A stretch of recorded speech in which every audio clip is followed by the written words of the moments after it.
हैं और भगवान की भी कर लेते हैं कि भाई अगर हम भगवान की सेवा करेंगे तो हमें ज्यादा मिलेगा, क्योंकि भगवान अनंत गुना लौटाता है। भगवान कुछ रखता वक्ता नहीं, जीव ने जो दिया अब दे, हम क्या दे सकते हैं भला भगवान को या किसी संत को? हर सामान हमारा जो है माइक है, मैटीरियल है, मायाबद्ध। संसार का हर सामान मायाबद्ध ही तो रहेगा। मन गंदा, तन गंदा, धन गंदा, मैटीरियल जगत का सब सामान गंदा, और भगवान उसको लेकर के रखते नहीं है, उसको शुद्ध करके और अनंत गुना हमको वापस कर देते हैं।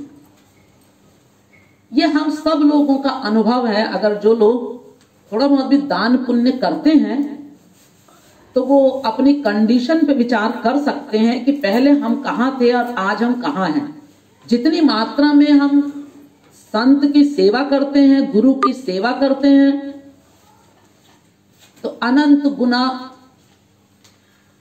वो हमको रिटर्न करते हैं। किस रूप में ये वो बताते नहीं है, लेकिन रखता नहीं है। ना कोई संत रखता है किसी का उधार और ना भगवान रखते हैं। तो हम लोग तो स्वार्थ के कारण करते हैं।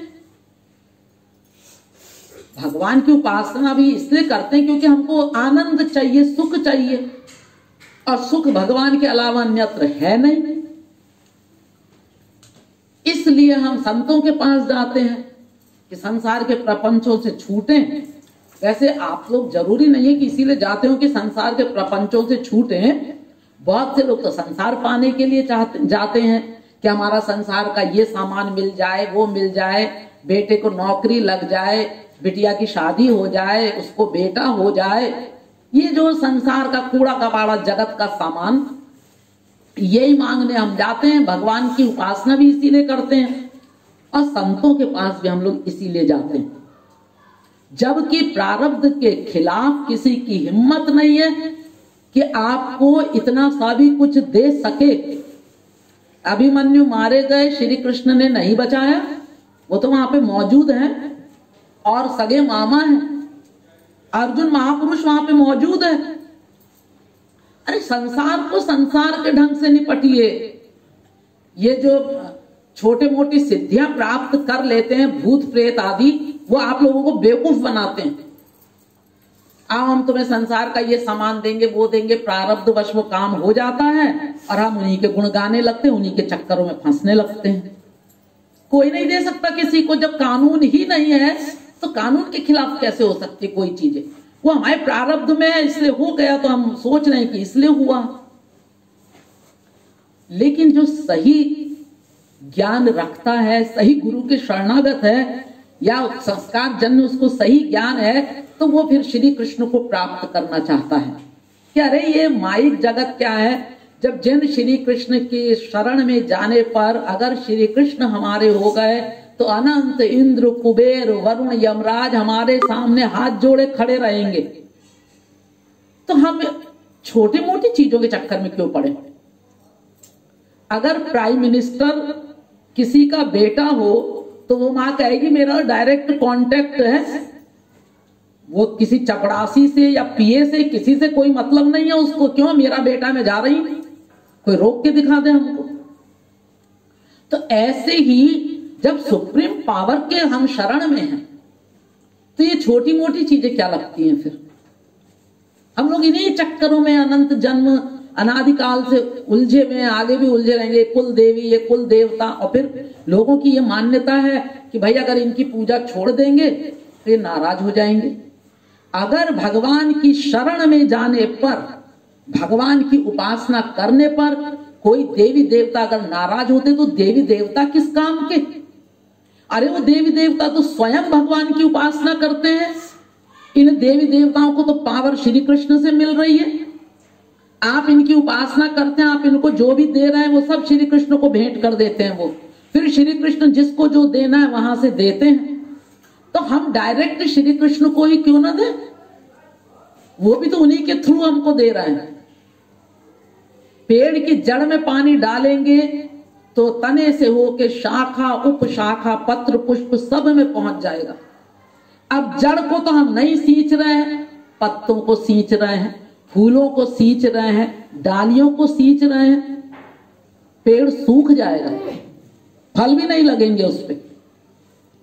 और अगर किसी ने जड़ में पानी डाल दिया तो अब आपको ये चिंता नहीं है कि फूलों तक पानी गया, पत्तों तक गया कि नहीं गया। जड़ से वो पानी तने से होता हुआ शाखा, उपशाखा, पत्र, पुष्प सब जगह पहुंच जाता है। तो जिसने एक श्री कृष्ण की भक्ति कर ली, उसने समस्त विश्व की भक्ति कर ली, जड़ चेतन सब की भक्ति हो गई एक कृष्ण की भक्ति करने से।